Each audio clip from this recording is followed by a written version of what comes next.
No, no, no. Nothing wrong. It's deeper. ಬನ್ನಿ ಕಂದ ಬನ್ನಿ.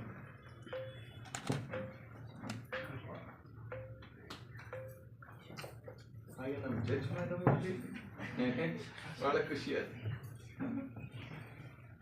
ವಿಶೇಷವಾದ ಒಂದು ಮುಹೂರ್ತ. ನಮ್ಮ ಫಾರ್ಮರ್ ಇಸ್ರೋ ಚೇರ್ಮ್ಯಾನ್ ಮಠದಿಂದ ಖಾಲಿ 4-5 ದಿವಸ ಹಿಂದೆ ಅವ್ರಿಗೆ ಇದ್ರ ಬಗ್ಗೆ ತಿಳಿಸಿದ್ರಿ. ಅಮ್ಮನಕ್ಕೊಂದೇ ಮಾತು ಹೇಳಿದ್ದೀನಿ, ಅಮ್ಮ ನನ್ನ ತಿಂಗಳಾರು ಕಟ್ಲ ಸ್ಕೆಡ್ಯೂಲ್ಗಳು ಬುಕ್ ಆಗಿರ್ತಿ, ಆದ್ರೆ ನನ್ನ ಬುಕ್ಕು ಹೆಡ್ ಕ್ವಾರ್ಟರ್ಸ್ ಬೆಂಗಳೂರಲ್ಲಿ ತಲುಪಿಸಿ ನನ್ನ ಪ್ರಯತ್ನ ಪಡೋಣ ಅಂದ. ಇವತ್ತು ಬೆಳಗ್ಗೆ ಮಠಕ್ಕೆ ಕಾಲ್ ಬಂದೆ, ಐ ಆಮ್ ಕಮಿಂಗ್ ಅಂದ. ಕಾರಣ ನಮ್ಮ ಕಾಷಾಯ ಒಂದ್ಸತಿ ಉಡಿದು ಬಿಟ್ಟರೆ, ನಾನಿಲ್ಲಿ ಪೈಲಟ್ ಡ್ರೆಸ್ಸಲ್ಲಿ ಬಂದರೆ ನೀವೆಲ್ಲರೂ ಓ ಪೈಲಟ್ ಅನ್ನು ಚಪ್ಪಾಳ ತೋರಿಸ್ತಾನೆ. But when I wear a ಕಾಷಾಯ ವಸ್ತ್ರ, ಈ ಪವಿತ್ರವಾದ ವಸ್ತ್ರ, you people degrade me into the oldest formation. ಅದ we wear rather it's perceiving everything. ಅದೇ ಆ ಪುಸ್ತಕದ ಹೆಸರು ನೀವು ನೋಡಬಹುದು, the wander who owns the world. ಒಂದು ಭಿಕ್ಷಗ ಈ ಜಗತ್ತಿನ ಕೊಂಡ್ಕೊಂಡಿರವನು. ಏನೂ ಇಲ್ಲಾತ ಒಬ್ಬನಿಗೆ ಈ ಜಗತ್ತು ಬ್ರಹ್ಮಾಂಡವೇ ಇದೆ. ಈ ಪುಸ್ತಕ ನಮಗೆ ಪ್ರೇರಣೆ ಆಗಿರೋದು. Why I thought of writing. ನಾವೊಂದು ಹುಚ್ಚು ಮೆಂಟಾಲಿಟಿ, ಕಾಗೇರಿಯವರಿಗೆಲ್ಲ ಗೊತ್ತಿದೆ, ಕಾರಣ ಸುಮಾರು ಸಪ್ತಿ ದರ್ಶನಕ್ಕೆ ಬಂದಾಗ ನಮ್ಮ ಭಾವ ಮಾತು ಕೇಳಿದ್ದೀನಿ. I don't think my word should please me are upset me. That's not my job. I believe my job is just speak what my heart says. ನಿಮಗೆ ನಮ್ಮ ಕಾಣುತ್ತೆ, ನಮಗೆ ನಿಮ್ಮನ್ನ ಕಾಣುತ್ತೆ. ಬಟ್ ಇದು ಮಧ್ಯೆ ಈ ಹುಚ್ಚನರ ಪ್ರಾಬ್ಲಮ್ ಇದೆ, ಈ ಭಿಕ್ಷುಕರ ಪ್ರಾಬ್ಲಮ್ ಇದೆ. I C different energy level. ಅದು ನೀವು ದೇವ ಅಂದೋ, ದೇವಿ ಅಂದೋ, ಜೀಸಸ್ ಅಂದೋ, ಅಲ್ಲಾ ಅಂದೋ, ಹೇಗೆ ಬೇಕೋ ಕರ್ಕೊಳ್ಳಿ. It's in a different cosmic level. ಹೇಗೆ ಎಷ್ಟು ಮಟ್ಟಕ್ಕಿದು ಶಕ್ತಿ ಅಂದರೆ ಇದು ನಿಮಗೂ ಇದೆ, ನಿಮ್ಮ ಮೇಲೂ ಇದೆ. ಹೇಗಿರುತ್ತೆ, ಒಂದು ಆಲದ ಮರದ ಬೀಜ ನಿಮ್ಮ ಮನೆಯಲ್ಲೂ ಪಾಕೆಟ್ಲಿ ಎಲ್ಲೂ ಬೇಕೋ ಇಟ್ಕೊಂಡು ಓಡಾಡಬಹುದು. It need a very little space. But nobody ever realise that ಬೀಜ hold a huge banyan tree. Do you understand? ಅದೇ ಥರ ನಿಮ್ಮೆಲ್ಲರಲ್ಲೂ ಅದಿದೆ. ಬಟ್ ಅದನ್ನ ಬೇಕು ಅಂತ ಆಸಕ್ತಿ ಬೇಕು, ಅದಿಲ್ಲ. ಹುಟ್ಟು ಬರಕ್ಕೆ ಮುಂಚೆನೆ ಅದನ್ನ ಯಾವ ಪ್ಲೇ ಸ್ಕೂಲ್ ಇಡಬೇಕು ಶುರು ಆಗುತ್ತೆ. ನಾನು ಇದು ಒಂದು ಹೇಳೋದಿಲ್ಲ. Do I make sense? Because you are a scientist. ನಮ್ಮ ಭಾರತ ದೇಶ ಇವತ್ತು ನಾಸಾ ಕೂಡ ಏಕಾಗ್ರವಾಗಿ ಫೋಕಸ್ ಮಾಡ ಒಂದು ಸ್ಥಿತಿಯಲ್ಲಿ ಬಂದಿರ ಆ ವಿಶೇಷ ಒಂದು ಸಂಸ್ಥಾಪನದ ಎಷ್ಟೋ ಲಕ್ಷ ಜನಗಳ ನಡೆಸಿರೋ ಒಂದು ವ್ಯಕ್ತಿತ್ವ. ಈ ಹುಚ್ಚಿನ ಮಾತು does it make sense to you? But ಇವತ್ತು ಯುವಕರು ನಮ್ಮಂದವರ ಮಾತಕ್ಕೆ ಸೆನ್ಸ್ ಆಗೋದಿಲ್ಲ. Everybody need money. I want. Mother need a baby. ಒಂದು ಮಗುನ ಪಡ್ಕೊಳ್ಳಕ್ಕೆ, ಮದುವೆ ಆಗಕ್ಕೆ, ಮಗುನ ಪಡ್ಕೊಳ್ಳಕ್ಕೆ ಒದ್ದಾಡ್ತಾನೆ. But she never get prepared herself. ನನ್ನ ಮಗುನ ತಂದು ಅದನ್ನ ಹೆಂಗ ಸಾಕಬೇಕು, ಯಾವ ರೀತಿ ನಡೆಸಬೇಕು. ಪ್ರತಿಯೊಬ್ಬ ವ್ಯಕ್ತಿಗೆ ಪೊಲಿಟಿಷಿಯನ್ ಆಗಬೇಕು, ಲೀಡರ್ ಆಗಬೇಕು. They never had A train. Leader ಆದಮೇಲೆ ಆ ದೇಶತ್ತಿನ, ಸೊಸೈಟಿನ, ಸಮೂಹತ್ತಿನ ಒಂದು ಮನೇನ ಸರಿಯಾಗಿ ನಡೆಸ ಒಂದು ಗೃಹಸ್ಥಾಶ್ರಮಿಯಾಗಿ ನೀವು first. When you have a man have ಒಂದು ಪುರುಷನ ತನ್ನ, ನಾನು ಇಂಗ್ಲೀಷಲ್ಲಿ ಕನ್ನಡದಲ್ಲಿ ಮಾತಾಡ್ತೀನಿ, ಇಲ್ಲಾಂದ್ರೆ ಈ ಮೀಡಿಯವರು ಈ ಸ್ವಾಮೀಜಿ ಪೂರ ಇಂಗ್ಲೀಷಲ್ಲಿ ಮಾತಾಡ್ತೀನಿ ಅಂತ ಹೇಳ್ಬಿಟ್ಟು ನನ್ನ ಕನ್ನಡ ಅರ್ಥ ಆದ್ರೆ ಸಾಕು ಬಂಗಾರಗಳು. ಇಲ್ಲ ನಾನು ನನ್ನ ಜನ್ಮ ತಾಯಿ ಕೇರಳಾಂಬ, ಸಾಕವಳು ಕನ್ನಡಿಗಾಂಬ. ಎಷ್ಟು ಅಮ್ಮನ ಆಸೆಯಿಂದ ನಾ ಮಾತಾಡಕ್ಕಾಗುತ್ತೋ I am trying my best. ನಿಮಗೆ ನನ್ನ ಮಾತು ತಾಕಿದ್ರೆ ಸಾಕು, ಅಷ್ಟು ಸಾಕು. ಸೊ ಒಂದು ಪುರುಷ ಮೊದಲನೇದಾಗಿ ಒಂದು ಮನೆ ನಡೆಸೋದಿಲ್ಲ. ನನ್ನ ಹೆಂಡತಿ ಖುಷಿಯಾಗಿದೆಯಾ, ನನ್ನ ಮಕ್ಕಳು ಖುಷಿಯಾಗಿದೆಯಾ, ನಾನು ಆ ಮನೆಯನ್ನು ಸರಿಯಾಗಿ ಗೃಹತ್ನ ನಡೆಸಿದೆಯಾ ಅಂತ ಯೋಚನೆ ಮಾಡಬೇಕು. ಆ ಥರ ಒಂದು ಪೊಲಿಟಿಷಿಯನ್ ಆಗಕ್ಕೆ ಮುಂಚೆ, ಒಂದು ನಾಯಕನಾಗಕ್ಕೆ ಮುಂಚೆ, ಈಸ್ ಎ ನಾಯಕ ಆಫ್ ಎ ಹೌಸ್ ಅಂತ ಕೇಳಿ. ಹೌದಿಲ್ಲ? ಒಂದು ಅಧ್ಯಾಪಕನಾಗಕ್ಕೆ ಮುಂಚೆ ಅವನ ಮನೆಯಲ್ಲೂ ಅವನ ಜೊತೆಮುತ್ತ ನಡೆಯುವರು, ಸುತ್ತಮುತ್ತ ಇರೋವರೆಗೆ ಪಾಠ ಹೇಳಕ್ಕೆ ಕೆಲ್ಪಿರವನ ಅಂತ ನೋಡಿ. ಅದಾದ್ಮೇಲೆ ಅಧ್ಯಾಪಕನಾಗಿ. ಒಂದು ಸ್ತ್ರೀ ಮದುವೆ ಆದ ಮೇಲೆ ಒಂದು ಮನೆಯ ಜವಾಬ್ದಾರಿ, ಒಂದು ಪುರುಷನ ಮೆಂಟಾಲಿಟಿ ಅದನ್ನೆಲ್ಲ ತಗೊಳ್ಳ ತಯಾರಾಗಿರಬೇಕು. ಸೊ ಈ ಬುಕ್ ಅಂದದು ಸರಿಯಾಗಿ ಹೇಳಿದ್ರೆ, ನಾನು ಇದೆಲ್ಲ ಓಪನ್ ಅಪ್ ಮಾತಾಡಿದ್ರೆ ನೀವು ನಾಳೆ ನನ್ನ ನಿಮಾನ್ಸಲ್ಲಿ ಕರ್ಕೊಂಡು ಹೋಗ್ತೀನಿ. ಸಾಕ್ಷಾತ್ ಆದಿಪರಾಶಕ್ತಿಯ ಪ್ರೇರಣೆಯಿಂದ ಬರೆದವರು ಬುಕ್. ಕಾರಣ ನಾನು 7ನೇ ವಯಸ್ಸಲ್ಲಿ ಮೂರ್ಛೆ ರೋಗ, ನಿಮ್ಗೆ ಮೂರ್ಛೆ ರೋಗ ಗೊತ್ತಲ್ಲ, ಎಪಿಲೆಪ್ಸಿ, ಅದು ಬಂದು ನಾನು ಕೊಲಾಪ್ಸ್ ಆಗಿರೋವನು. ನನ್ನ ಜೀವಿತದಲ್ಲೂ ನಮಗೆ ದೇವರು ಏನೂ ಇಲ್ಲ. ನನ್ನ ಜೀವನದಲ್ಲೂ ಮೊದಲನೇದಾಗಿ ಕಾಳಿ ಎಂದ ದೇವಿದ ಭಾವ ನನಗೆ ಬರಕ್ಕೆ ಕಾರಣ ನನಗೆ ಜನ್ಮ ಕೊಟ್ಟ ತಾಯಿ. ಹೇಗೆ ಅಂದ್ರೆ ಈ ಎಪಿಲೆಪ್ಸಿ 2-3 ವರ್ಷ ರೆಗ್ಯುಲರ್ ಆಗಿ ಬಂದು ನನ್ನ ಶರೀರದ, ನನ್ನ ಮಾತದ, ನನ್ನ ಎಲ್ಲ ಸ್ವಾಧೀನಗಳು ಹೋಗಿ ಬೆಡ್ ರಿಟರ್ನ್ ಆಗಕ್ಕೆ ಶುರುವಾಯಿತು. ಸೊ ನಮ್ಮ ಅಮ್ಮ ಬಂದು ನಮ್ಮನ್ನ ಸ್ನಾನ ಮಾಡಿಸಿ ಪೌಡರ್ ಹಾಕಿ ದುರ್ಗಂಧ ಬರಬಾರದು ಮಲಗಿಸಿರುತ್ತೆ. ಒಂದು ದಿವಸ ಅಮ್ಮ ನನಗೆ ತಿನ್ಸೋ ಟೈಮಲ್ಲಿ ಅವಳ ಕಣ್ಣಿಂದ ನೀರು ಬಂತು. ಅಮ್ಮ ಏನಕ್ಕೆ ಕಳಿತೀಯ ಅಂತ ಕೇಳಿದಾಗ ಆ ಮಹಾತಾಯಿ ನನಗೆ ಈ ಶರೀರಕ್ಕೆ ಜನ್ಮ ಕೊಟ್ಟವಳು ಸ್ಪೆಸಿಫಿಕಲಿ ಹೇಳ್ತಾ ಇದ್ದೀನಿ, ನನ್ನ ಪುಟ್ಟ ವಯಸ್ಸಲ್ಲಿ ಎತ್ತು ಸಾಕಿರ ನನ್ನ ಮಾವ ಹೊಟ್ಟೋಯ್ತಂದ. ಆ ದಿವಸ ಸಬ್ ಕಾನ್ಶಿಯಸ್ ಅನ್ಕಾನ್ಶಿಯಸ್ ಮೈಂಡ್ಲು ಒಂದು ಅಸ್ತ್ರ ಚುಚ್ಚಂಗಾಯ್ತು ನನಗೆ. ಅಯ್ಯೋ, ನಮ್ಮ ಅಮ್ಮನಿಗೆ ಇಷ್ಟು ದುಃಖವಾಯ್ತಾ ಅವರ ಮಾವ ಹೋಗೋದ್ರಿಂದ? ಹಾಗಂದ್ರೆ ನನ್ನ ಅಮ್ಮ ಇಲ್ಲ ಅಂದ್ರೆ ನನಗೆ ಯಾರಿದೆ ತಂದ ಭಯ ಬಂದ ಫಸ್ಟ್ ಬೀಜ ನನ್ನ ಒಳಗಡೆ ಉಂಟಾಯಿತು. ನಾನು ಶ್ರೀರಾಮಕೃಷ್ಣನ್ ಪರಮಹಂಸರ ಬಗ್ಗೆ, ಶಂಕರಾಚಾರ್ಯರ ಬಗ್ಗೆ, ವಿಶೇಷ ಮಹಾತ್ಮರ ಬಗ್ಗೆ ತುಂಬಾ ಕೇಳಿದ್ದೀನಿ. ನಮ್ಮ ಮುದ್ದಜ್ಜಿ ಹೇಳಿಕೊಡ್ತಾನೆ, ಹುಟ್ಟು ಮಕ್ಕಳು ದೇವ ಸ್ವರೂಪ, ಅವರು ಸತ್ಯ ಮನಸ್ಸು ಅಂದ್ರೆ ಶುದ್ಧವಾದ ಮನಸ್ಸಿಂದ ಪ್ರಾರ್ಥನೆ ಮಾಡಿದ್ರೆ ಎಲ್ಲವೂ ಆಗುತ್ತಂದ. ನಾನು ಯಾವತ್ತೂ ಆವಾಗ ಆ ದಿವಸದಿಂದ ಕೇಳ್ತಾ ಇದೆ, ಮಹಾಕಾಳಿ ನನ್ನ ಮುಂದೆ ಪ್ರಕಟವಾಗು. ಹಿಂಗೆ ಶುರುವಾಗಿ 7 ವಯಸ್ಸಲ್ಲಿ ಶುರುವಾಗಿರೋದು ಈ ಉಚ್ಚ ಚಂಡಾಳನ ಜೀವನ. ಬಟ್ ಎಸ್, ನಾನು ಆ ದೈವಶಕ್ತಿಯನ್ನು ನೋಡಿದ್ದೀನಿ, ಅನುಭವಿಸ್ತಾ ಇದ್ದೀನಿ ಈ ನಿಮಿಷ ಕೂಡ. ಕಾರಣ ಈ ಸ್ಕೂಲ್ ಶಾಲೆಯಲ್ಲಿ ಈ ಆರೋಗ್ಯ ಸಮಸ್ಯೆಯನ್ನು ಹೋಗಿಲ್ಲ ಅಂತ ನಾವು SSLC 3ನೇ ವರ್ಷ ಪಾಸ್ ಆಗಿರೋ. ನೀವೆಲ್ಲರೂ ನನಗೊಂದು ಜಾಣರಲ್ಲವ ಇವಾಗ? ನೀವು ಫಸ್ಟ್ ಟೈಮ್ ಪಾಸ್ ಆಗಿದ್ದೀರಿ ನನಗೂ, ಇಲ್ಲಾಂದ್ರೆ ಇಷ್ಟೋ ಚೇರ್ಮನ್ ಆಗಕ್ಕೆ ಸಾಧ್ಯವಿಲ್ಲ. ಹೌದಿಲ್ಲ ಡಾಕ್ಟರ್? ಫಸ್ಟ್ ಟೈಮ್ ಪಾಸ್ ಆಯಿತು. You are far better than me doctor. But I fail 2 times. Out of 600 my first mark ಈ 63. ಈ ಉಚ್ಚಸ್ವಾಮಿ ಏನಕ್ಕಪ್ಪ ಈ ಬುಕ್ ಪಬ್ಲಿಷ್ ಮಾಡೋ ಸಮಯದಲ್ಲೂ ಇದೆಲ್ಲ ಹೇಳ್ತೀರಿ? ಕಾಗಿರಿ ಹೆಗಡೆಯವರು ಬಹಳ ಬಿಸಿಯವರು, ರಾಮದಾಸ್ ಅವರು ಯಾವ ಮೀಡಿಯಾಕ್ಕೆ ಯಾರಿಗೂ ದರ್ಶನ ಕೊಡೋದೇ ಇಲ್ಲ. ಇವಾಗ ನಮ್ಮ ದರ್ಶನ ಜನಕ್ಕೆ ಸಿಗುತ್ತೆ, ರಾಮದಾಸ್ ದರ್ಶನ ಸಿಗಂಗಿಲ್ಲ. ಅವರು ಭಾರತೀಯ ಬಹಳ ವಿಶೇಷವಾಗಿ ಕೇಳಿದ್ದೀವಿ, ಭಾರತೀಯ ನದಿಗಳ ಅಗಸ್ತ್ಯ ಮಹಾಪುರುಷರ ಒಂದು ವಿಶೇಷ ಇದು ಗುಪ್ತವಾಗಿ ಯಾರಿಗೂ ಗೊತ್ತಿಲ್ಲದರು ತುಂಬಾ ಲೋಕ ಕಲ್ಯಾಣ ಕೆಲಸ ಮಾಡ್ತಾ ಇದೆ. ಅವರು ಮಾಡಿದ ಕೆಲಸಗಳ ಬಗ್ಗೆ ನಮ್ಮ ಮಠಕ್ಕೆ ವಿಶೇಷವಾಗಿ ಒಂದು ವಿಶೇಷ ಮಗಳು ಕಣ್ಣೀರಾಗಿ ಅವರ ಭಾವನೆಗಳು ಅವರ ಬಹಳ ಖುಷಿಯಾಗಿ. ಕಾರಣ ಒಂದು ನಾಯಕನು ಯಾರು ಗೊತ್ತಾ? ಒಂದು ನಾಯಕನು ಇದು ನನ್ನಿಂದ ಆಗಿರೋದೊಂದು ಅಲ್ಲ, ನಾನ್ ನಿಂದು ಹೇಳಿ ಮಾಡಿಸಿದ ಮೇಲೇನು ಇವರಿಂದ ಆಗಿದೆಯನ್ನು ಹೇಳೋ ಒಂದು ಇದು ಬೇಕು. ಕಾರಣ ಮನುಷ್ಯರೊಬ್ಬರೇ it's me because of me ಅಂತ ಹೇಳ್ತಾನೆ. ನಾವೀ ಪ್ರಕೃತಿನ, ನಾವೀ ಭೂಮಿನ ಎಲ್ಲ ಅಶುದ್ಧ ಮಾಡ್ತಾ ಇದೆಯಲ್ಲ, ಮೂತ್ರ ವಿಸರ್ಜನೆಗಳಿಂದ, ತಿಂದು ಬಿಸಾಕದಿಂದ. ಈ ಈ ಪ್ರಕೃತಿ ನಮಕ್ಕೆ ಅದನ್ನ ಶುದ್ಧ ಮಾಡಿ ಹೂವಾಗಿ ಹಣ್ಣಾಗಿ ಏನಕ್ಕೆ ಹೇಳ್ತೀಯ ಪರಿಮಳವಾಗಿ ವಾಪಸ್ ಕೊಡ್ತಾನೆ. Do ever this tree comes and say are demand it's because of me ಹೇಳ್ತಾನ.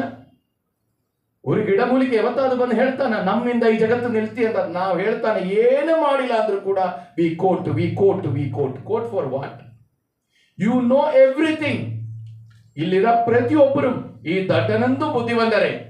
The problem is only between this bhikshu and you. ಇಲ್ಲ, ದೂರ ನನ್ನಿಂದ ನಿಮಗೆ ಇಷ್ಟೇ ಇರೋದು. You know maybe much better than me, but you don't have a clarity of your life. ಇಷ್ಟೇ simple. Judge madam ಏನ್ ಅನಿಸ್ತಾನೆ ಈ ಹುಚ್ಚನ ಮಾತು ಹೇಳ್ಬಿಟ್ಟು? ಏನ್ ಅನಿಸ್ತಾನೆ? ಸರಿ ಮಾತಾಡ್ತಿ ಕನ್ನಡ, ನೀವೆಲ್ಲ ಪಾಂಡಿತ್ಯ ಜಡ್ಜ್ಮೆಂಟ್ ಎಲ್ಲ ಬರೆಯೋರು, ಈ ಹುಚ್ಚನ ಮಾತು ಸರಿಗಿದಿ. You know much better than me, but you don't have a clarity. For clarity one need a guide, so call guru ದೇವಶಕ್ತಿ. ಯಾರಾದ್ರೂ ಒಬ್ರು ಕೈ ಎತ್ತಿ ಬಂಗಾರುಗಳೇ that I am happy and prospering ಅಂತ ಹೇಳೋರು. there is some pain is pulling you back. What do you think? Sudhir ಒಂದು police ವಿಶೇಷ ಅಧಿಕಾರಿಗಳನ್ನು ಕೇಳಪಟ್ಟು ನಮ್ಮ ವಿಶ್ವನಾಥ ಹೆಗಡೆ ಆಪ್ತರು ಈ ಭಿಕ್ಷಗ 2 ಸತಿ ಕರೆದಾಗಲೂ ಏನೂ ಒಂದಿಲ್ಲದೆ ಸಾಮಾನ್ಯ ಒಂದು ವ್ಯಕ್ತಿಯಾಗಿ ಬಂದ್ರು. ಈ ಹುಚ್ಚನ ಮಾತು ಕೇಳಿದಾಗ ಏನ್ ಅನ್ಸುತ್ತೆ ಬಂಗಾರು? Oh, then you be in my team. I am taking you from today. ಅರ್ಥ ಮಾಡಿಕೊಳ್ಳಿ ಬಂಗಾರುಗಳೇ, ಏನಕ್ಕೆ SLC ಬಗ್ಗೆ ಮಾತಾಡಬೇಕು? ಏನಕ್ಕೆ 7ನೇ 10ನೇ ಕ್ಲಾಸಲ್ಲಿ 3ನೇ ಸತಿ ಪಾಸ್ ಆಗಿದೆ ಅಂತ ಹೇಳಬೇಕು? ನಿಮಗೊಂದು ತುಂಬಾ ಕೀಳುಮಟ್ಟಕ್ಕೆ ವಿದ್ಯಾಭ್ಯಾಸത്തിലും ಆರೋಗ್ಯത്തിലും ಕೆಳಗಡೆ ಬಿತ್ತೋಗಿರೋ ஒரு ಮಗುಕ್ಕೆ ಆ ದೈವಾಂಶದಿಂದ ಗುರು ಅಂಶದಿಂದ ಇವತ್ತು MBA ಫ್ರಾನ್ಸ್ ಇಂದ, ಆಸ್ಟ್ರೇಲಿಯಿಂದ, US ಇಂದ, UK ಇಂದ, ಇದೆಲ್ಲ ನಂದಲ್ಲ. ಈ ಜಡ ಸ್ವಲ್ಪ ದಿವಸನೇ. ದಿಸ್ ಇಸ್ ಎ ಡಿವೈನ್ ಶಕ್ತಿ. ಇದೊಂದು ತಪಸ್ಸು, ಇದೊಂದು ಪರಂಪರೆ.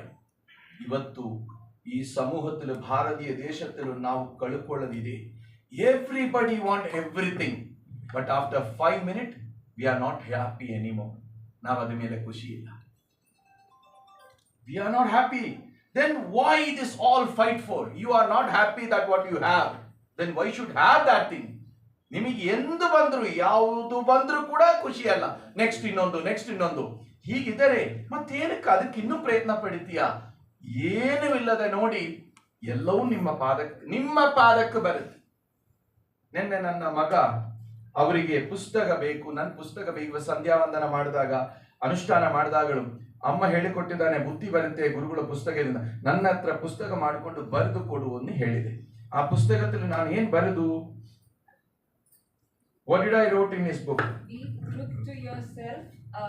The world will look for you. Be truthful to yourself. The world will look at you or look for you. ಇಷ್ಟು ಕಷ್ಟ ಏನ್ ಗೊತ್ತಾ?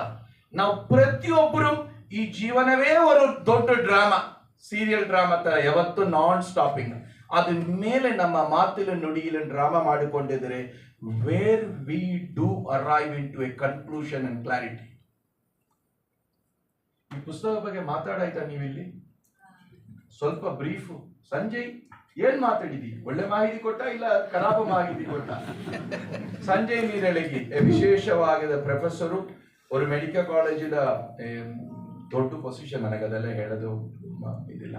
ಆದ್ರೂ ಅವ್ರು ಹೇಳುತ್ತಾನೆ, ಏನ್ ಹೇಳಿದೆ, ನಾನಿದು ಓದ ಮೇಲೆ ಸ್ವಾಮೀಜಿಗಳೇ I just feel I am back to my school ಅಂತ.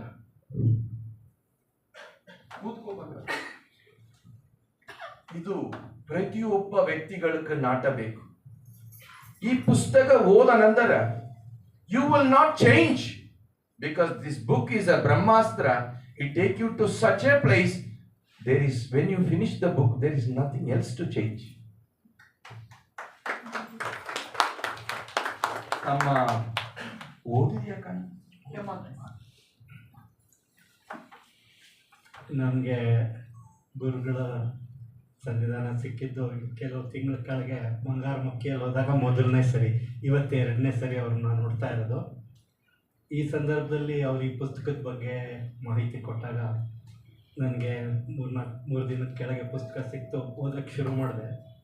ಒಂದು ರೀತಿಯಲ್ಲಿ ನಾವು ಇವತ್ತಿನ ವಿಜ್ಞಾನ ತಂತ್ರಜ್ಞಾನದ ಪ್ರಪಂಚದಲ್ಲಿ ಮನುಷ್ಯ ಕೂಡ ಒಂದು ಈ ರೀತಿಯ ವಸ್ತು, ಒಂದು robotic system, highly evolved robotic system ಅಂತ ಆ ದೃಷ್ಟಿಯಲ್ಲಿ ನಾನು ನನ್ನನ್ನು ಅರ್ಥ ಮಾಡ್ಕೊಳ್ಳೋಕ್ಕೆ ಪ್ರಯತ್ನ ಪಡ್ತಾ ಇದ್ದಂತೆ. ಇದರಲ್ಲಿ ಈ ಪುಸ್ತಕದಲ್ಲಿ ಇರ್ತಕ್ಕಂಥ ಮಾಹಿತಿಗಳೆಲ್ಲ ನಮ್ಮನ್ನು ಅರ್ಥ ಮಾಡ್ಕೊಳ್ಳೋದಕ್ಕೆ ಸುಲಭವಾಗಿ ತಿಳಿಸುತ್ತೆ.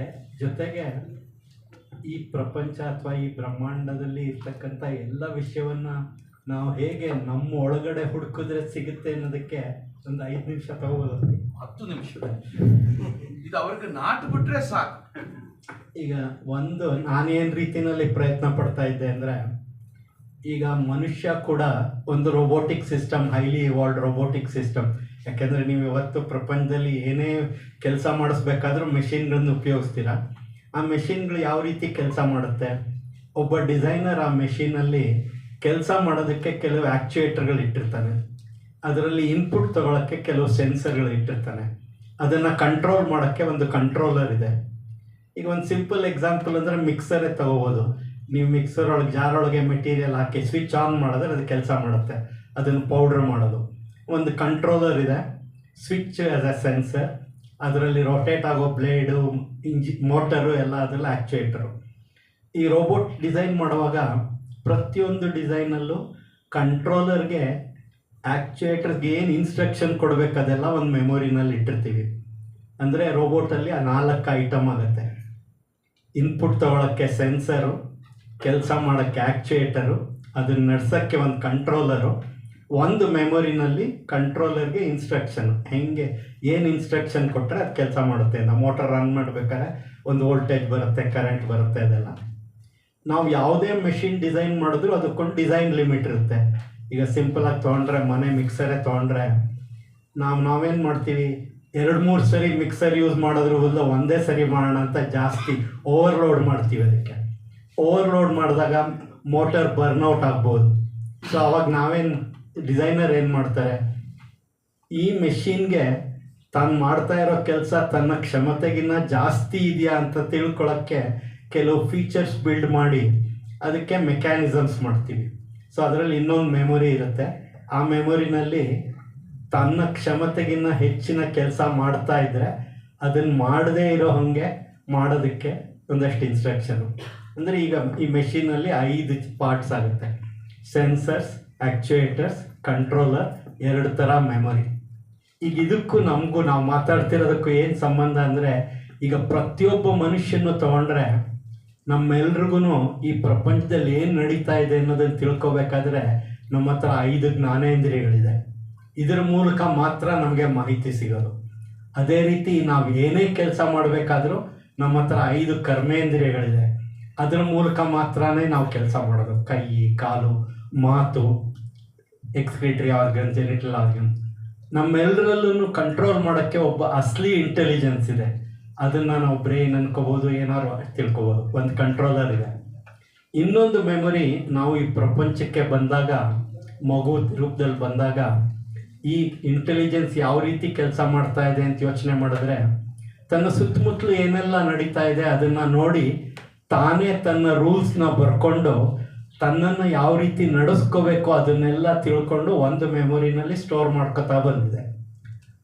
ಈಗ ಇನ್ನೊಂದು ಮೆಮೊರಿನಲ್ಲಿ ಏನಿರ್ಬೋದು ಅಂದರೆ, ನಾವು ಈ ಪ್ರಪಂಚಕ್ಕೆ ಬಂದಾಗ ಒಂದು ರೀತಿಯಲ್ಲಿ ಫ್ಯಾಕ್ಟ್ರಿ ಸೆಟ್ಟಿಂಗ್ ಹಾಗೆ ನಾವು ಕೂಡ ಈ ಪ್ರಪಂಚಕ್ಕೆ ಬಂದಾಗ ಒಂದು ಮೆಮೊರಿನಲ್ಲಿ ನಮ್ಮ ಕಂಟ್ರೋಲರ್ ಅದನ್ನು ಉಪಯೋಗಿಸ್ಕೊಂಡು ನಮ್ಮನ್ನು ನಡೆಸೋದಕ್ಕೆ ಹೆರಿಡಿಟ್ರಿ ಇನ್ಫಾರ್ಮೇಷನ್ ಅಂತೇನು ಹೇಳ್ಬೋದು ಅದೆಲ್ಲ. ಅಂದರೆ ಮನುಷ್ಯನಿಗೂ ಇವತ್ತಿನ ವಿಜ್ಞಾನಕ್ಕೂ ಯಾವ ರೀತಿ ಸಾಮ್ಯತೆ ಐತೆ ನೋಡಿದಾಗ ನಮ್ಮಲ್ಲಿರೋ ಕಂಟ್ರೋಲರ್ನ ನಾವಿವತ್ತು ಆರ್ಟಿಫಿಷಿಯಲ್ ಇಂಟೆಲಿಜೆನ್ಸ್ ಥರ ಮಾಡೋದಕ್ಕೆ ಪ್ರಯತ್ನ ಪಡ್ತಾ ಇದ್ವಿ. ಇದುವರೆಗೂ ನಾವು ಮಾಡಿದ್ದೆಲ್ಲ ಈ ಮನುಷ್ಯ ಮಾಡಿರೋದು ಒಂದು ರೀತಿಯಲ್ಲಿ ಏನು ಅಂದರೆ, ತನ್ನ ಸೆನ್ಸರ್ಗಳನ್ನು ಕೆಲಸ ಮಾಡೋಕ್ಕಾಗದೇ ಇರೋದನ್ನು ಮಾಡಿ ತೋರಿಸಿದ್ದಾನೆ. ನಮ್ಮ ಕಣ್ಣು ಕೇವಲ ಬೆಳಕಿದ್ದಾಗ ನೋಡ್ತಾ ಇತ್ತು ಮುಂಚೆ. ಬೇರೆ ಪ್ರಾಣಿಗಳು ರಾತ್ರಿ ಹೊತ್ತು ನೋಡೋಕ್ಕೆ ಸಾಧ್ಯ ಇದರಿಂದ ನಾವು ಇನ್ಫ್ರಾರೆಡ್ ಕ್ಯಾಮ್ರಾ ಮಾಡಿದ್ವಿ, ಬ್ಯಾಟ್ಗಳು ಮಾಡೋ ಥರ ರೆಡಾರ್ ಮಾಡಿದ್ವಿ. ಅಂದರೆ ಮನುಷ್ಯ ಈ ಪ್ರಪಂಚವನ್ನು ತಿಳ್ಕೊಳ್ಳೋದಕ್ಕೆ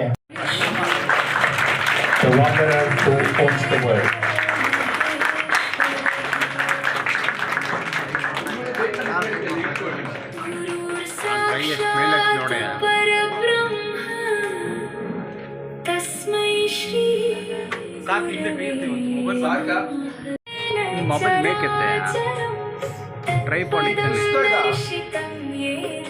ಈ ಪುಸ್ತಕ ಭಾರತೀಯ ಜನರಕ್ಕೆ ಮಾತ್ರವಲ್ಲ, ಇಡೀ ಮಾನವ ಕುಲಕ್ಕೆ ಈ ಭಿಕ್ಷಕನ ಸಮರ್ಪಣೆ. ಮಾನವನಾಗಿ ಹುಟ್ಟಿ ಯಾರು ಬೇಕೋ ಏನ್ ಬೇಕೋ ಸಾಧಿಸಬಹುದು. ಈಶ್ವರ ಅನುಗ್ರಹ ಮತ್ತು ಗುರುಗಳ ಅನುಗ್ರಹ ಇದೆಯಂದ ಅದೊಂದು ಪ್ರೂಫ್ ಕೂಡ ಇದು ಈ ಭಿಕ್ಷಕನ ಸಮರ್ಪಣೆ, ಈ ಮಾನವೀಯ ಕೋಡಿಗಳು.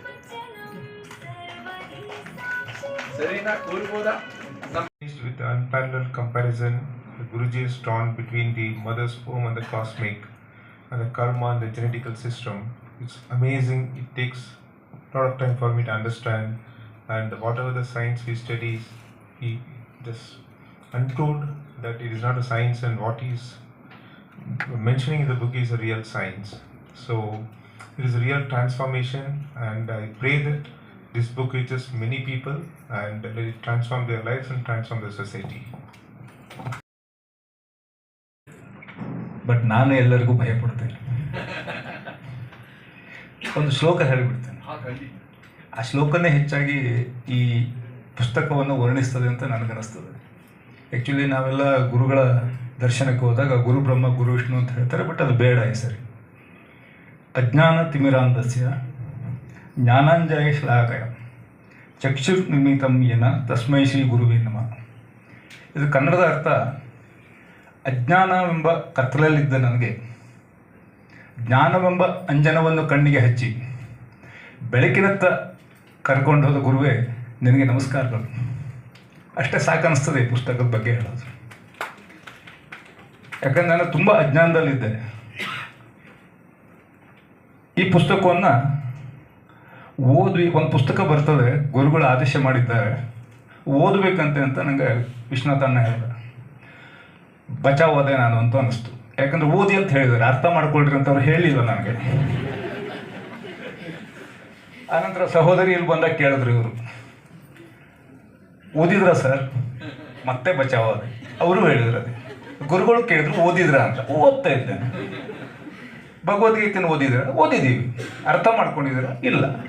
ಫಸ್ಟ್ ಸ್ಟೇಜ್ ಓದುವುದು, ಎರಡನೇ ಸ್ಟೇಜ್ ಅರ್ಥ ಮಾಡ್ಕೊಳ್ಳೋದು, ಮೂರನೇ ಸ್ಟೇಜು ಜೀರ್ಣಿಸಿಕೊಳ್ಳುವುದು ಅಥವಾ ಅದನ್ನು ಅನುಷ್ಠಾನಕ್ಕೆ ತರುವುದು. ಅದು ಅಸಾಧ್ಯವಾದ ಮಾತು. ಈಗ ನಾವು ಓದ್ತಾ ಇದ್ದೇವೆ ಅಷ್ಟೇ. ಬಟ್ ಈ ಪುಸ್ತಕವನ್ನು ಪುಸ್ತಕ ಅಂತ ಹೇಗೆ ಹೇಳಬೇಕು ಅಂತ ನನಗೆ ಗೊತ್ತಾಗೋದು. ಇದು ಪುಸ್ತಕ ಅಂತ ಅಂದರೆ ಸ್ವಲ್ಪ ಡಿಗ್ರೇಡ್ ಮಾಡ್ದಂಗೆ ಆಗ್ತದೆ. ನೀವು ಹೇಳೋದು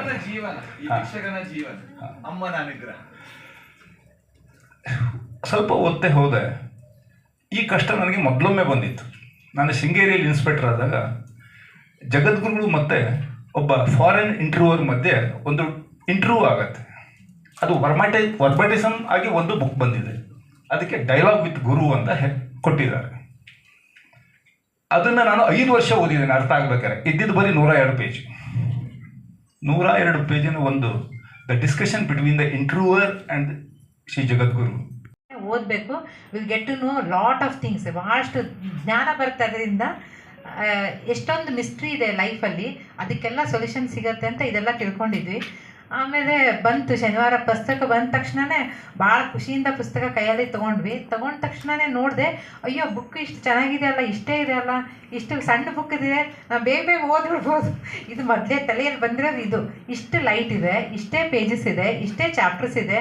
ನಾವು ಮೆಡಿಕಲಲ್ಲಿ ಇದ್ದು ನಾನು ಡಾಕ್ಟ್ರಾಗಿ ದಪ್ಪ ಬುಕ್ ಓದಿ ಇಷ್ಟು ತಲೆಯಲ್ಲಿ ಹೋಗ್ಬಿಟ್ಟಿದೆ ಅಲ್ಲ, ಇದೆಲ್ಲ ಬೇಗ ಹೋಗ್ಬಿಡತ್ತೆ ಅಂತ ನಾನು ತಿಳ್ಕೊಂಡಿದ್ದೆ. Then I said okay I sit and read. ಈಗ ಕುತ್ಕೊಂಡು ಓದ್ಬೇಕು, ನಾನು ನೋಡ್ತೀನಿ ಏನಾಗುತ್ತೆ ಅಂಥೇಳಿ. First chapter the womb as a cosmos ಅಂತ ಬಂತು.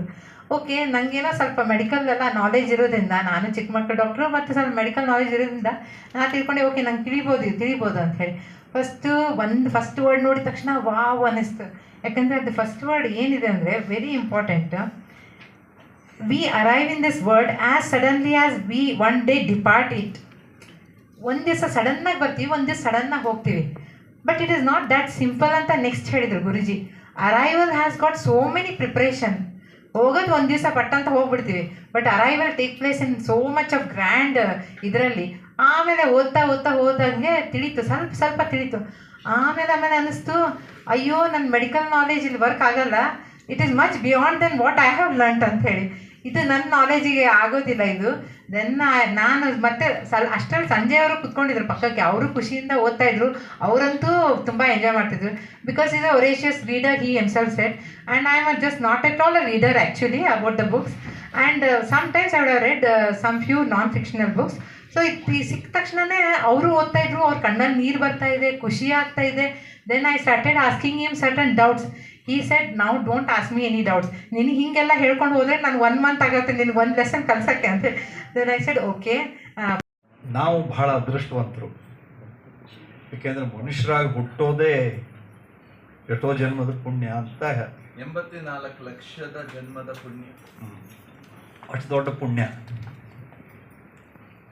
ಅದರೊಳಗೂ ಭಾರತದಲ್ಲಿ ಹುಟ್ಟೋದು ಇದೆಯಲ್ಲ, ಅದು ಇನ್ನೂ ಹೆಚ್ಚಿನ ಪುಣ್ಯದ ಭೂಮಿ ಅಂತ.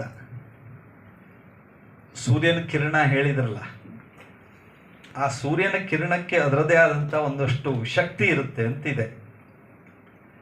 ಅದು ಭಾರತದಲ್ಲಿ ಆ ಆಧ್ಯಾತ್ಮಿಕ ಶಕ್ತಿಯನ್ನು ಜಾಗೃತಗೊಳಿಸಿದೆ ಅಂತ.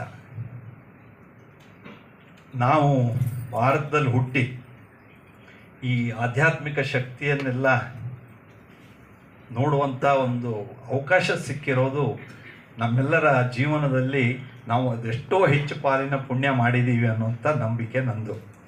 ಅದರೊಳಗೂ ಪೂಜ್ಯ ಗುರೂಜಿಯವರ ನಾವು ಒಡನಾಟದಲ್ಲಿ ಬಂದಿದ್ದೀವಿ ಅಂದರೆ ಆ ಪುಣ್ಯದ ಫಲ ಇನ್ನೆಷ್ಟೋ ಇದೆ ಅಂತ ನಮ್ಮ ಮೇಲೆ. ಹಾಗಾಗಿ ನಾವು ಒಡನಾಟಕ್ಕೆ ಬರೋದಕ್ಕೆ ಸಾಧ್ಯ ಆಯಿತು, ಇಲ್ಲಾಂದರೆ ಎಷ್ಟು ಜನಕ್ಕೆ ಇದು ಸಾಧ್ಯ ಆಗುತ್ತೆ. ಹಾಗಾಗಿ ನಾವು ನಮ್ಮ ಕರ್ಮವನ್ನು ನಾವು ಚೆನ್ನಾಗಿ ಮಾಡೋದಕ್ಕೆ ಗುರುಗಳ ಆಶೀರ್ವಾದ ನಮಗೆ ಸಿಗ್ತಾ ಇರೋದು ಬಹಳ ಒಂದು ಪುಣ್ಯದ ಸಂದರ್ಭ ಇದು. ನಾನು ಪುಸ್ತಕ ಬಿಡುಗಡೆಗೆ ಅಷ್ಟೇ ವೇದಿಕೆ ಮೇಲೆ ಇದ್ದೆ. ನಾನು ಪುಸ್ತಕದ ಬಗ್ಗೆ ಎಲ್ಲ ಹೇಳಿರೋದನ್ನು ಕೇಳಿದ್ದೀನಿ, ಗುರುಗಳು ಹೇಳಿದ್ದಾರೆ. ಅದನ್ನು ಓದಿ ನಾವೆಲ್ಲ ಅರ್ಥ ಮಾಡ್ಕೊಳ್ಳೋ ಪ್ರಯತ್ನವನ್ನು ನಾವು ಮಾಡೋಣ ಅಂತ ನಾನು ಅನಿಸುತ್ತೆ. ಕೊನೆಯಲ್ಲಿ ಒಂದು ಮಾತು, ಭಾರತ ಜಗತ್ತಿಗೆ ಗುರು ಆಗಿ ಯಾರ ಗ್ರಹ? ಶುಕ್ರ. ಹಿಂಗ್ ಇವರೆಲ್ಲ ಇರುತ್ತಲ್ಲ, ಇದು ಏನಕ್ಕೆ ಇವರಿಗೆ ಯಾರು ಕೊಟ್ಟ ಈ ಅಧಿಕಾರ? ಈ ಗ್ರಹಗಳನ್ನು ನಮ್ಮ ಜೀವನ ಹತ್ರ ಕಂಟ್ರೋಲ್ ಮಾಡಕ್ಕೆ ಯಾವಾಗ ಇವ್ರಿಗೆ ಸಿಕ್ಕಿದೆ ಈ ಅಧಿಕಾರ? ಅಮ್ಮನ ಹತ್ರ ಹೋಗು, ನಿಂಗೆ ಇಲ್ಲಿರಕ್ಕೆ ಇದ್ರೆ ಅಂದ್ರೆ ಶಿ ವಿಲ್ ಬಿ ಕಂಫರ್ಟಬಲ್. ಕಾರಣ ಅವ್ರು ಎಲ್ಲೂ ಪಬ್ಲಿಕ್ ಇಲ್ಲಿ ಕರ್ಕೊಂಡು ಹೋಗೋದಿಲ್ಲ. ಸ್ವಲ್ಪ ಹೋಗು, ಅಮ್ಮನ ಜೊತೆ ಹೋಗಿ ಮಾತಾಡಿ. ಸಂಬಂಧ ഒരു ಪುಟ್ಟು ಕುಸುಕು ದೊಡ್ಡ ವ್ಯಕ್ತಿಗೆ ಈ ಮಕ್ಕಳಿಗೆ ಗ್ರಹದಿಗಳಿಗೆ ಏನ್ ಸಂಬಂಧ? ಫಸ್ಟ್ ಮಂತ್ ಶುಕ್ರ ಏನ್ ಮಾಡುತ್ತಾನೆ? ಒಂದು ಮಗು ಒಂದು ತಾಯಿ ಒಳಗಡೆ ಇದ್ದಾಗ first month the cosmic energy and navagraha shukra will goes and feed that day, and that graha will take care of the baby the total month, first month. ಆ time there is no stability. ಅದಕ್ಕೆ pregnancy ಗೊತ್ತಾದ ಮೇಲೆ ಯಾರಿಗೂ ಹೇಳೋದಿಲ್ಲ. First month. Second month ಮಂಗಳ ಶಕ್ತಿ ಕೊಡುತ್ತಾನೆ ಆ ಬೀಜಕ್ಕೆ. ಮಂಗಳ ದೇವಿ ಸ್ವರೂಪಿ ಶಕ್ತಿ ಕೊಡುತ್ತಾನೆ. ಆವಾಗಲೂ ಆ ಗರ್ಭಕ್ಕೆ ಒಂದು ಇದು ಏನದು ಸ್ಥಿರ ಇಲ್ಲ. 3ನೇ ತಿಂಗಳ ಮಗುನ ಯಾರು ನೋಡ್ಕೋತಾನೆ? 3ನೇ ತಿಂಗಳು ಗುರು ನೋಡ್ಕೋತಾನೆ. 3ನೇ ತಿಂಗಳು ಗರ್ಭಕೋಶದಲ್ಲಿ ಗುರು ಕೈ ಹಿಡಿದ ಮೇಲೆ ನೀವೆಲ್ಲರಿಗೂ ಹೇಳಿ ಪ್ರೆಗ್ನೆನ್ಸಿ ಕನ್ಫರ್ಮ್ ಅಂತ. ಕರೆಕ್ಟಾ? ಗುರು ಏನ್ ಕೊಡ್ತಾನೆ ಮಗುಗೆ? ಗುರು ನಾಲೆಡ್ಜ್, ಜಗತ್ತಿದ DNA ಅರಿವು, information will built in the 3rd month. That scientifically is there in the book. 4ನೇ ತಿಂಗಳು ಯಾರು ನೋಡ್ಕೋತಾನೆ? 4ನೇ ತಿಂಗಳು ಶನಿ ಪೇಷನ್ಸ್ ಹೇಳಿಕೊಡ್ತಾನೆ. 4ನೇ ತಿಂಗಳು ದ ಪ್ಲಾನೆಟ್. 5ನೇ ತಿಂಗಳು ರಾಹು ಎಲ್ಲ ಬೇಕು ಅಂತ ಆಸೆ ಪಾಸೆಗಳ ಆಕಾಂಕ್ಷೆಗಳು ನಮ್ಮೊಳಗಡೆ ತುಂಬುತ್ತೆ. ಎಷ್ಟನೇ ತಿಂಗಳು ತುಂಬುತ್ತೆ? 5ನೇ. 6ನೇ ತಿಂಗಳು ಕೇತು ಏನೋ ಬೇಡ ವೈರಾಗ್ಯದ ಬುದ್ಧಿ ಕೊಡ್ತಾನೆ. 6ನೇ ತಿಂಗಳು ಗರ್ಭಕೋಶದ ಮಗುಕ್ಕೆ ಅಂದ ಇನ್ಫಾರ್ಮೇಶನ್ ಅವ್ರು ಹೇಳಿದೆಯಲ್ಲ ಎಲ್ಲ ಅದರೊಳಗಡೆ ಆಗ್ತಾ ಇರುತ್ತೆ. ಯಾವಾಗ ಬರುತ್ತೆ ಅಂತ ಹೇಳಬೇಕಲ್ಲ. ಇದೇ ಅಂತ ಹೇಳಿದ್ರೆ give me a proof. That should be proven in the scientifical way also. ಆ ಪುಸ್ತಕದಲ್ಲಿದೆ. 7ನೇ ತಿಂಗಳು ಬುದ್ಧಿ ಇಂಟಲೆಕ್ಚುಯಲ್ ಬರುತ್ತೆ ಮಗುಕ್ಕೆ. ಅದಕ್ಕೆ 7 ತಿಂಗಳಾದ್ರೆ ಪರವಾಗಿಲ್ಲ, ಸರ್ವೈವ್ ಆಗುತ್ತೆ, ಯು ಕ್ಯಾನ್ ಡೆಲಿವರ್ ಅಂತ ಹೇಳೋದು. 8ನೇ ತಿಂಗಳು ಚಂದ್ರ ಇಮೋಷನ್ ಅಮ್ಮ, ತಾಯ್ತನ, ಸ್ತ್ರೀತನ, ಪ್ರಕೃತಿ ಕೊಡುತ್ತೆ.